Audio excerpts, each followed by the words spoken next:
Coach, you're on the clock. 6 days? Let's go. We just finished up practice. We tip off a week from today, Tuesday, November 5th at 6:30, and our team's getting excited.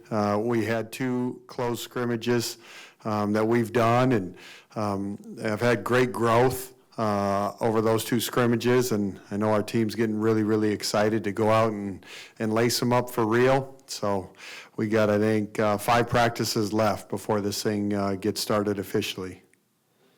What was the biggest thing you think you learned during those 2 scrimmages?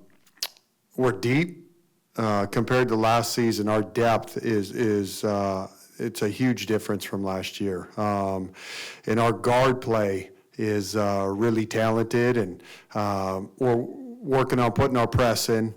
And so that's been fun to see the evolution of that, and we got a long ways to go, kind of like Coach was talking about on the defensive end, the rebounding piece. But this group, they've come a long ways from our first scrimmage to our second scrimmage, which is exciting to see, and it's still October. So October, everybody's still got a lot of things they got to work on and get better at. But just excited about this group, their energy, their competitive spirit. And it's been fun trying to figure out how to make sure we maximize their gifts and talents. Talk about that depth. Obviously, such a short rotation, circumstantially, for a lot of the time last year. How do you go into your depth this year? How much flexibility do you have in mind? Yeah, I mean, it's hard, really hard to play more than 10 kids. But right now, I think you have a rotation of 10 players that can really help, that can really play and compete. And so figuring out that subbing rotation, that's something that we're still working out the kinks and figuring out what groups play well together and blending that group. So that's something that we're still working on. And there's some kids that we need some more separation. And some of that will happen organically once the season starts and you get film of how people play and compete once it's showtime. But right now, the goal is to play 10. Last year, we saw a lot of players get heavy minutes with all the injuries. How do you think that'll help them this season in their role, how that might shift? Yeah, no question. Last season, that's one of the blessings of that came from last year was the huge role Una, Aaliyah, Agnes, those 3 kids specifically.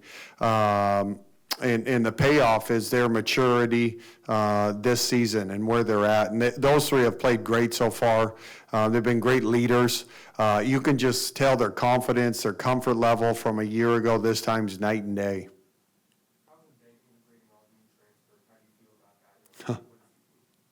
Yeah, I think that's all of college athletics, integrating the portal players. It's gone as seamless as it could, honestly, to have 6 new players. I think we did a heck of a job on the recruiting front of identifying kids that fit the system and that fit our culture. But it's been seamless just because we're old. I think our average age this year is 22 years old. And so there's a great maturity to this group. When they come in to compete and play and practice, they're locked in. And then off the court, they just enjoy each other. And so I don't know where we're at in college basketball, but we got to be one of the oldest teams in the country. And that's part of the deal. You got to get old, and then you got to stay old. But there's a great maturity to this group, and they know we got a chance to have a really special season. And for a lot of them, it's their last year of college basketball, and so they've been locked in and maximizing each day. How big is it for the program to be facing down the state? Man, it's such a cool opportunity to play South Carolina. Coach Staley, what she's built, what she's sustained, their level of excellence it's incredible. It's remarkable. And so to have them come to Fort Worth, for our fans to get to see what that looks like, for us to have the opportunity to compete against that team, that program, and to figure out, at the end of the day, you want to play deep into March. And to get a taste of what that looks like is priceless. And for their program to come and play a neutral site game at Dickey's about a mile from campus. For us, it was a no-brainer. And there's a lot of teams that scheduling's been difficult for South Carolina. There's a lot of people that don't want to play them. But that was a complete no-brainer opportunity for us and for our program, where we're trying to get to, what we want to build. You got to go play against those teams. I know our team's really excited. I know the response in this community and the fan base has been awesome. And so December 8th, we got a lot of work to do before we're ready to play those guys, but couldn't be more excited and thankful that South Carolina was willing to come play that game. I imagine that maturity can be a blessing and a curse, especially when you bring in players for their last year that have a lot of experience doing things one way or have personal goals after. How do you get everybody to kind of buy in to playing through basketball? Yeah, that's the $1,000,000 question for everybody is getting, with this portal, getting everybody aligned quickly on the court, off the court. Thankfully, a lot of them had previous relationships for years and years. You know, we've known Haley since she was 15. Maddie Shear and Taylor Bigby we've known and coached some of these players at previous schools. So that helps, but at the end of the day, you need a group of kids that have a humble spirit to them, that are willing to come in and learn. Our system's not complicated. I think that helps a lot. Offensively, what we do is nothing fancy. We spread you out. We give a lot of freedom. This year, with trying to play really fast and up-tempo, and we have so many playmakers. Our last scrimmage, I think we scored 90-something, but really got up-tempo. So it's going to be fun. The kids are enjoying it. All these players, they want to play fast. With that comes accountability. You got to defend and rebound so that you're not taking the ball out of the net every possession.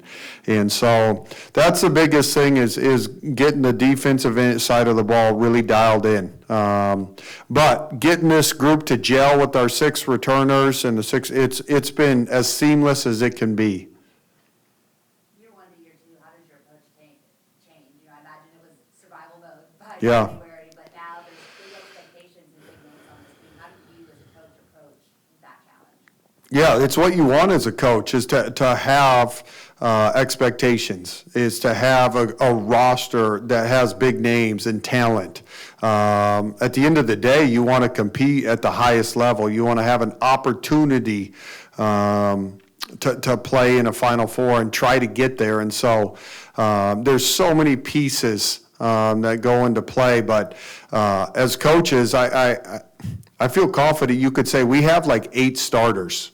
We really truly do. We have a group that's like 8 starters, and so we're going to change our starting lineup. It's not going to be the old school traditional same starting lineup every day.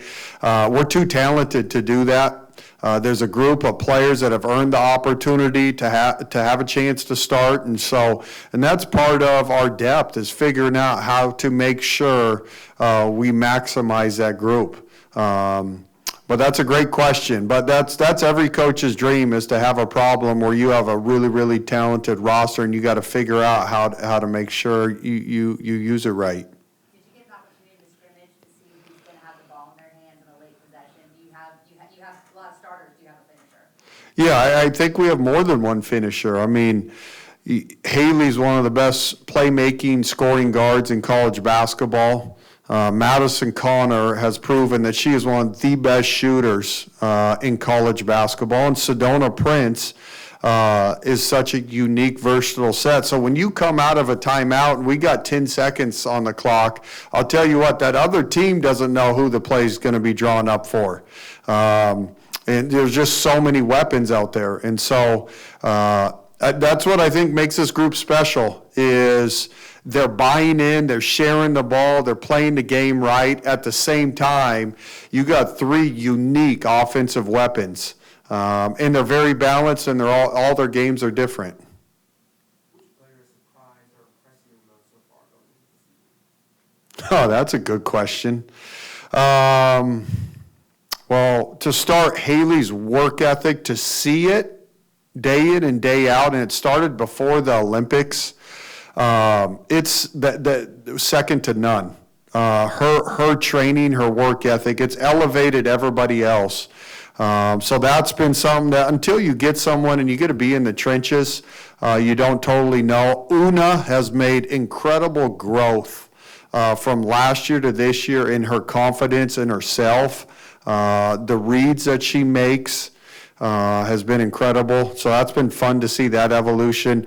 Hunter's humble spirit. She has been picking people up 94 feet. Elite athlete, elite defender, has such a humble spirit to her, but watching her compete on the defensive end, tell you what, in our last scrimmage, she single-handedly set the tone with her ball pressure and what she did on the defensive end. Those are just a couple of the highlights of things that it has been really fun to see. Nat, who we're using as a stretch five from South Dakota, her ability to really shoot it as a center at the 5 position makes our offense really unique. I think she hit 5 threes in our scrimmage, and that just opens the court up for all the guards to go make plays. So there's been quite a few highlights, which makes it really fun. Now that's what I think you're going to see. This season is game by game. There's going to be different people that emerge, and we have a lot of people that have the ability to be explosive on the offensive end. You got a coach for Randy Bennett for a couple of years at St. Mary's. What was he like as a coach, and what have you taken from him? Randy Bennett, well, you did your homework. That was a long time ago, but Coach Bennett he's had the biggest impact on my coaching journey. I would say he's been my mentor. Man, that was a long time ago, but we still talk often. A lot of our system is based on what they do at St. Mary's and their pick and roll stuff, the way they spread the court and the 4 out. And then our hustle stats that we use during the preseason to evaluate. I'm a big numbers guy. We stat every practice like a game and give feedback to the players so that they know different areas, what they're doing well, what they're not. But I'm forever indebted to Coach Bennett and what I learned from him during my time there. Any other question for Coach? All right. November 5th, Tuesday, 6:30. See all you guys there. Bring a friend. Go Frogs.